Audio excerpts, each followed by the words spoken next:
Are you up 2 or 3 times most nights, every single night, telling yourself it's simply your age? Have you already tried cutting water before bed and found it barely made a dent? I'm 83, and I asked myself both of those questions for years before I found something so quiet and unremarkable that I almost skipped past it the first time I read about it. In the next few minutes, I'll tell you exactly what it was.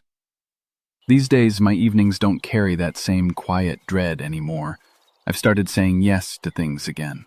An overnight visit to my niece's new house last month, sleeping in an unfamiliar guest room without a second thought about the bathroom situation.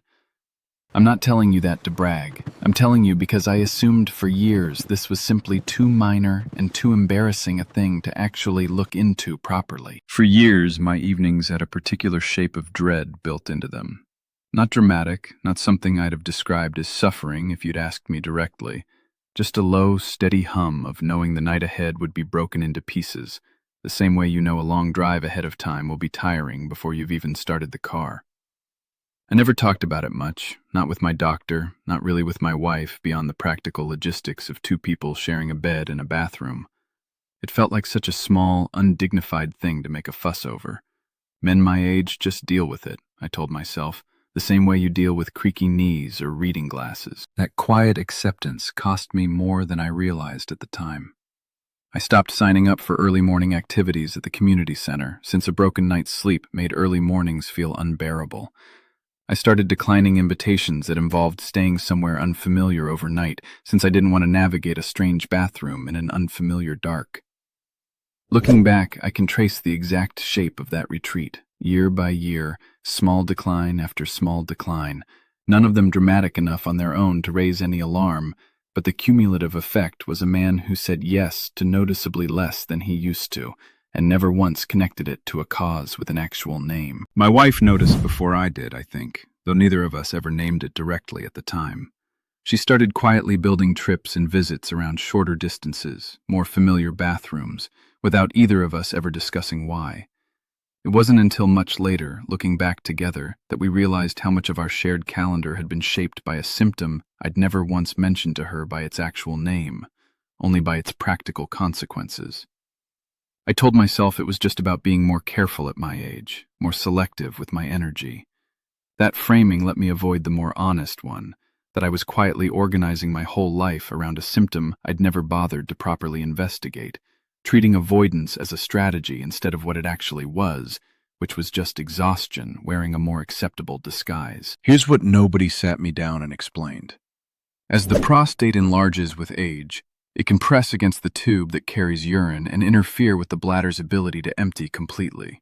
That incomplete emptying means the bladder refills faster than it should, which is a big part of why the same symptom that bothers you during the day gets dramatically worse specifically at night, when your body is also naturally producing slightly more urine as part of its normal rhythm.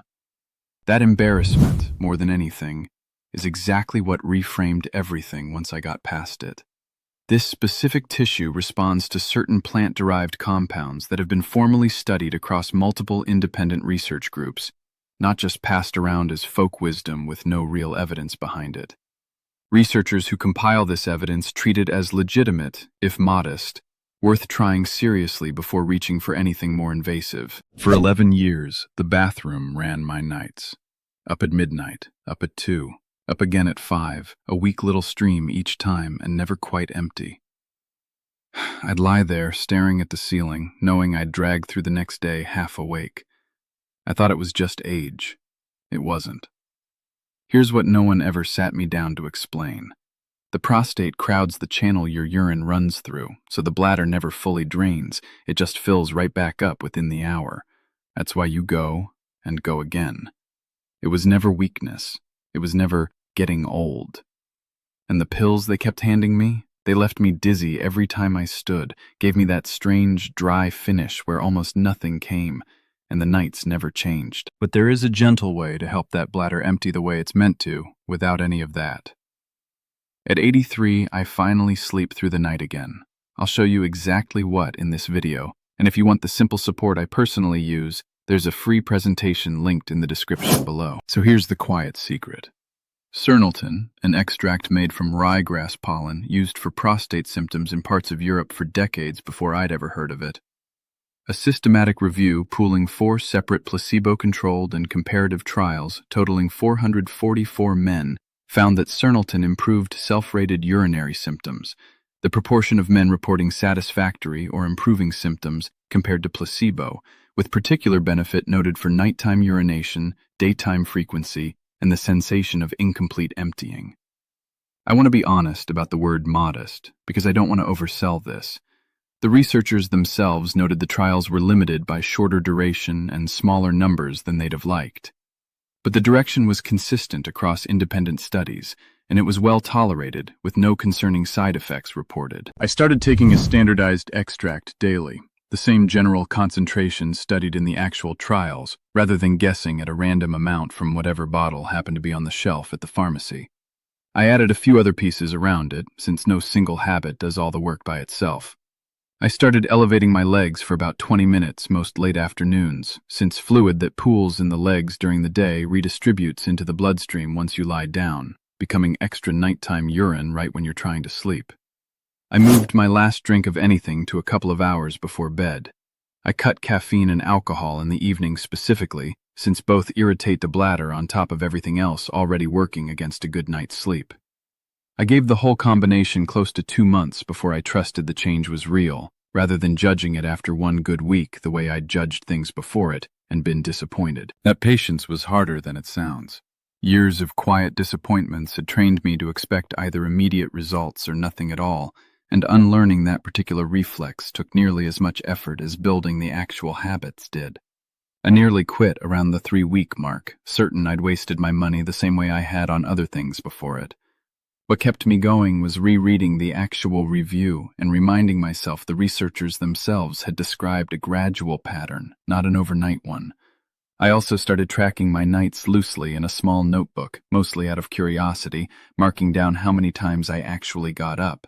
Watching that number shrink on paper over those 2 months turned a vague feeling of maybe things are better into something I could actually point to and trust. I showed my wife that notebook eventually, near the end of the 2nd month, and I remember how strange it felt to finally hand her actual evidence of something we'd been quietly working around for years without ever discussing it directly. She looked at the numbers for a long moment before saying anything, and then she just said, "Why didn't you tell me sooner?" I didn't have a good answer for her, honestly. I still don't, beyond the plain fact that embarrassment is a stronger force than either of us likes to admit, even between 2 people who've shared a bed for 50 years. My wife and I took a weekend trip to the coast last fall, staying in a small rented cottage with a bathroom down an unfamiliar hallway, and I slept through both nights without a single interruption. She mentioned it the next morning, genuinely surprised, since she remembered exactly how trips like that used to go for us. I think about a man named Norman who wrote in, 79, who told me he'd never once mentioned his own nighttime symptoms to anyone, not his doctor, not his adult children, assuming it was simply too small and too embarrassing a complaint to bring up directly. He said reading about an actual systematic review with a real number of men studied across real trials was what finally made the topic feel legitimate enough to research seriously instead of just quietly enduring. Norman told me the hardest part wasn't finding the extract or figuring out the dose. It was admitting to himself that he'd been suffering in silence over something that had an actual name and an actual body of research behind it the entire time, just waiting for him to look. He said he'd since made a habit of asking one direct question at every checkup, whether there was anything specific worth investigating that hadn't come up on its own, since he'd learned firsthand how much can go unmentioned in a rushed appointment unless someone actually asks. He also told his own wife, finally, after years of the same quiet workaround my own marriage had settled into without either of us naming it, and he said her reaction, relief mixed with mild frustration that he'd carried it alone for so long, sounded almost exactly like mine. If you're on medication for your prostate, your blood pressure, or your heart, please hear this clearly.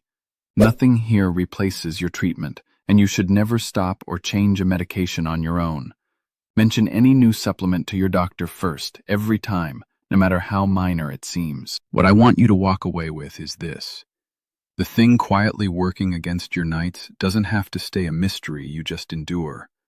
Sometimes it has an actual name, a real body of research, and a modest, well-tolerated option worth trying honestly.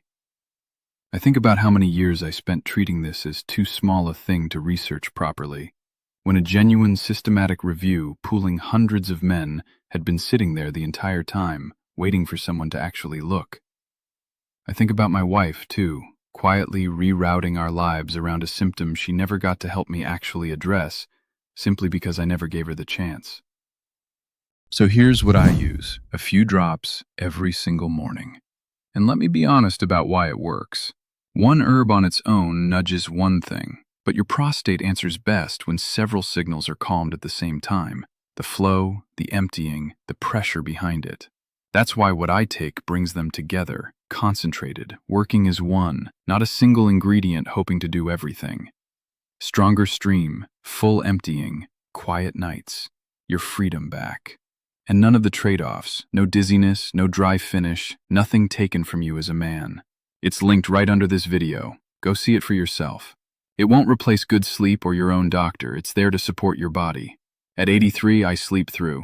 It is not too late for you. I think about the man I was, quietly declining invitations and dreading ordinary evenings. And I think about the man I am now, who says yes again without a second thought.